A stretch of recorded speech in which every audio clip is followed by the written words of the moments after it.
Hi dear student, एक बार फिर से आप सभी का स्वागत करते हैं आपके अपने इस चैनल पर। और आज की इस वीडियो में हम बात करने वाले हैं इक्वेशन ऑफ मोशन पर बेस्ड सम इम्पॉर्टेंट क्वेश्चन के बारे में।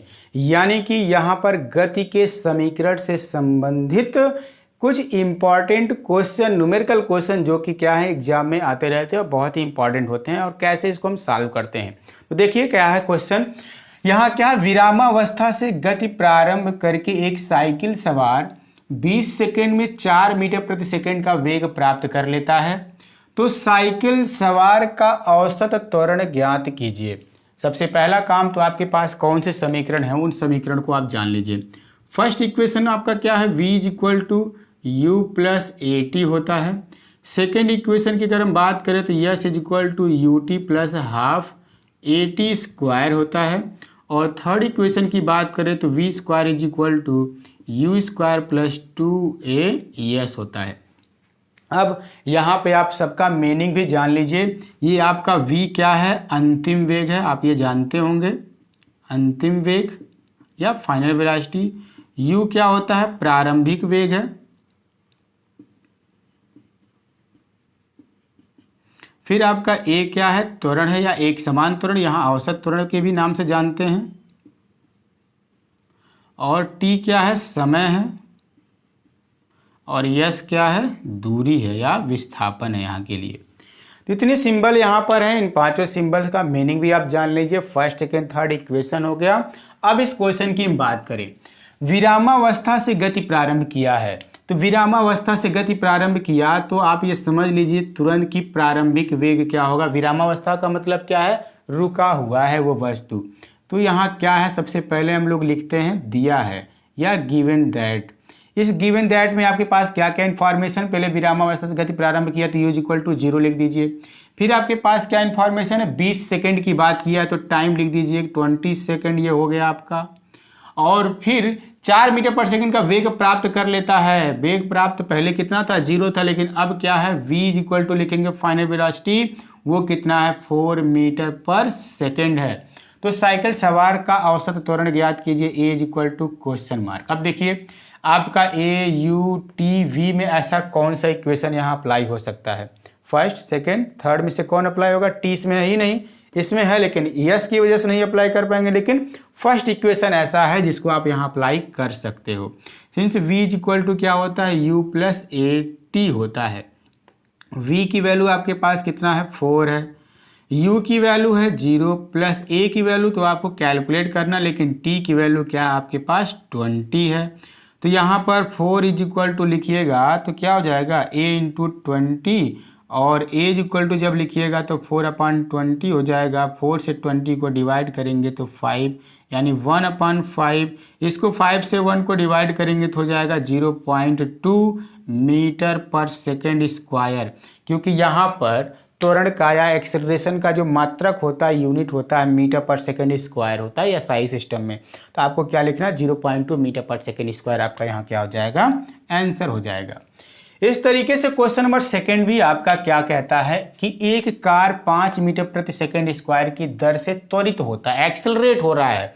जिस तरीके से बाइक को आप एक्सेलेटर लेते हो, खूब तेजी से चलना स्टार्ट करता है, वैसे यहाँ कार में भी क्या एक्सेलेटर है, उस एक्सेलेटर का जो दर है वो 5 मीटर पर सेकेंड स्क्वायर की दर से त्वरित होता है। तो 2 सेकेंड में इसकी वेग वृद्धि को ज्ञात करनी है। कितना वेग में परिवर्तन हो गया, कितने सेकेंड में, 2 सेकेंड में।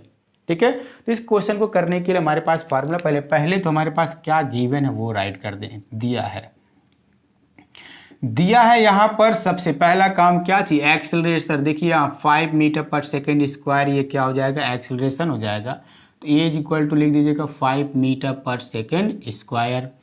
फिर टाइम दिया हुआ, देखिए 2 सेकेंड का यहाँ टाइम है, तो टी इज इक्वल टू लिख दीजिएगा कितना, 2 सेकेंड हो गया।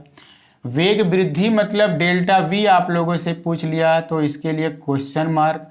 अब आपको याद दिला दें, यहाँ एक फार्मूला होता है, डेल्टा वी का मतलब क्या हो जाएगा, वी माइनस यू है, ये वी माइनस यू, यही आपका क्या है, डेल्टा वी है। तो फर्स्ट इक्वेशन ही अप्लाई करेंगे। फर्स्ट इक्वेशन में हमारे पास क्या है, v is equal to u plus a t है। u को ट्रांसफर कर दीजिए, v minus u is equal to a t हो जाएगा।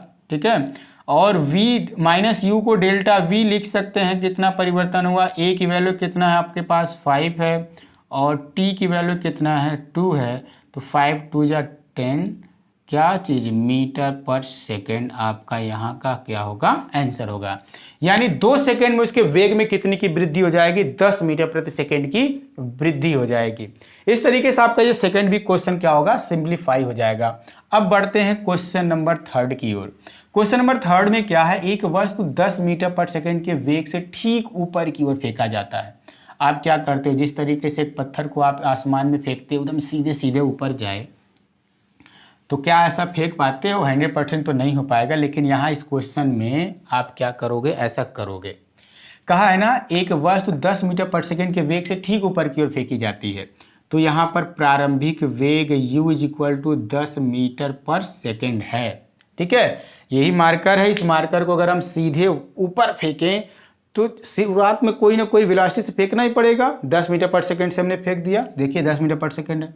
लेकिन जब ऊपर फेंक देंगे तो पृथ्वी क्या कर रही होगी, इसको खींच रही होगी, इसको ऊपर जाने देगी, नहीं जाने देगी। एक समय आएगा कि ये मार्कर रुकेगा और फिर नीचे गिरना शुरू कर देगा। तो फाइनल वेलोसिटी इसका क्या है, जब ऊपर चला जाएगा v = उस केस में आपका क्या है 0 मीटर पर सेकेंड है। यानी अंतिम वेग इसका क्या हो जाता है, 0 हो जाता है। वस्तु 10 मीटर पर सेकेंड के वेग से ऊपर की ओर फेंकी जाती है, तो उसी के साथ साथ वस्तु द्वारा प्राप्त महत्तम ऊंचाई ज्ञात करनी है हमको। हाइट, कितनी ऊंचाई तक वो जाएगा।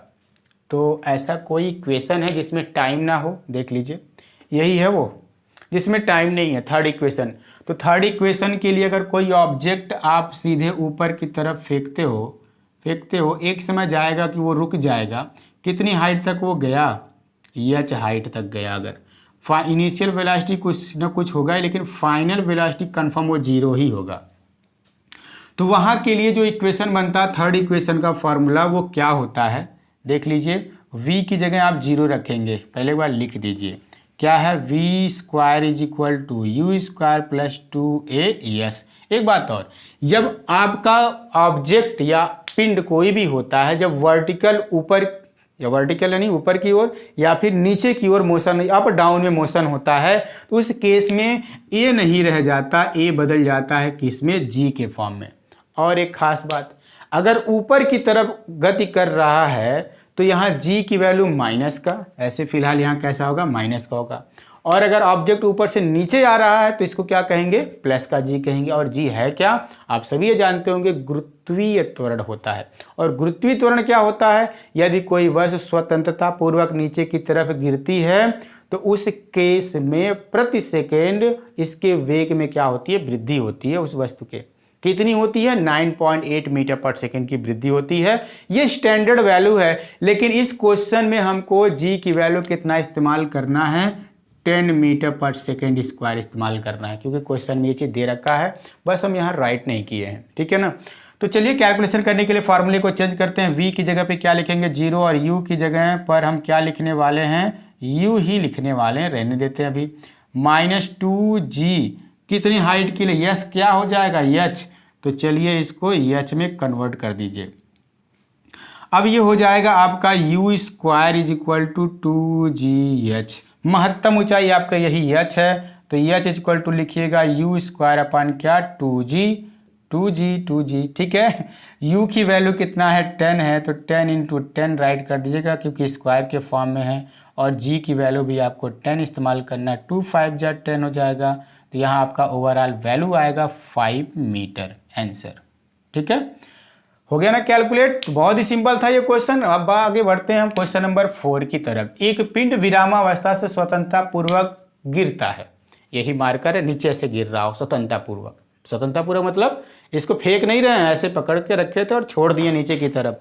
और अगर ऐसा कर देते हैं तो क्या हो जाएगा, वो जमीन पे गिर जाएगा, जैसे अभी गिर गया। तो गिर जाता है तो ठीक है, हमको कैलकुलेट तो करना ही करना है क्वेश्चन को। विरामावस्था स्वतंत्रता पूर्वक गिरता है तो u = आप रख दीजिए क्या चीज़, 0 मीटर पर सेकेंड। विरामावस्था की वजह से ऐसा काम करना पड़ रहा है। विरामावस्था कहने का मतलब प्रारंभिक वेग 0 है। ठीक है, एक तो काम हो गया विराम अवस्था के लिए, फिर स्वतंत्रता पूर्वक गिरता हुआ प्रथम 2 सेकेंड में बात किया, पहले 2 सेकेंड में t इक्वल टू कितना 2 सेकेंड का नाम ले लिया, कितनी दूरी तय करेगा ये आपको यस कैलकुलेट ना करके यहाँ यच के फॉर्म में बताएं हम, यच की वैल्यू क्या होगा, ठीक। फिर आगे पूछा 2 सेकेंड बाद उसका वेग क्या होगा, ये भी पूछ लिया है। चलिए लिखते हैं। सबसे पहला काम हम करेंगे क्या है, यच को ही कैलकुलेट करेंगे, और यच को कैलकुलेट करने के लिए हमारे पास कौन सा इक्वेशन है, वो सेकेंड है। सेकेंड को अगर आप कन्वर्ट करें तो यच इज इक्वल टू, पहले एक बार तो राइट तो कर दिया जाए, s is equal to u t plus half a t square होता है ना। यस की जगह यच लिख दिया जाए, यू तो क्या है आपका 0 है, 0 इंटू टी प्लस 1/2, ए की जगह क्या लिखेंगे जी लिखेंगे, और टी स्क्वायर तो लिखना ही लिखना है। तो यच इज इक्वल टू ये तो हो गया 0, ये 1/2, और जी की जगह आप लिखोगे 10, और t की जगह रखोगे 2 इंटू 2, हो गया 2 कैंसिल, 10 का 2 में मल्टीप्लाई तो हो जाएगा ये 20 क्या चीज़ मीटर, आपका यहाँ का आंसर। देखिए एक आंसर हमने निकाल दिया। 2 सेकेंड में वो वस्तु कितनी दूर चल लेगी नीचे की तरफ, 20 मीटर चल लेगी, ठीक है। अब बात कर लें किसका, 2 सेकेंड बाद उसका वेग क्या होगा, वेग आपका यही, आप चाहो किसको अप्लाई करो, चाहे इसको अप्लाई कर दो या फिर इसको, दोनों से मिल जाएगा v की वैल्यू। हम फर्स्ट को अप्लाई करते हैं, तो v इज इक्वल टू क्या है, u प्लस ए टी है, u की वैल्यू आप 0 रखोगे, लेकिन a की वैल्यू अपने पास है, प्रॉब्लम आ गई। a की वैल्यू क्या है, a की वैल्यू यहाँ पर क्या है g है, तो g लिख दो ना, तो t की वैल्यू t ही रहने दो।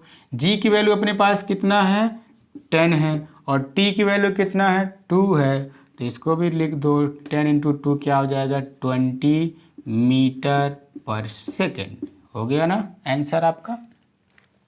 इस तरीके से आपके ये 4 क्वेश्चन जो गति के समीकरण पर आधारित थे, जो बहुत ही अच्छे टाइप के क्वेश्चन थे, तो इसके आधार पर और भी कई सारे क्वेश्चन को आप क्या कर सकते हो, सिंप्लीफाई कर सकते हो, सॉल्व कर सकते हो, ठीक है। अगर आपको वीडियो पसंद आए तो ज़रूर लाइक करें और अपने फ्रेंड में शेयर करें ज़्यादा से ज़्यादा, और उनसे बोले चैनल को भी सब्सक्राइब करें, और अपने आप से भी खुद से भी चैनल को सब्सक्राइब करें, ताकि हमको अच्छे से आप क्या कर सकें, सपोर्ट कर सकें, क्योंकि आपका सपोर्ट और आपका प्यार ही हमको आगे बढ़ा सकता है, ठीक है। तो मिलते इसी प्रकार के किसी और वीडियो में, तब तक के लिए दीजिए इजाज़त, बाय बाय।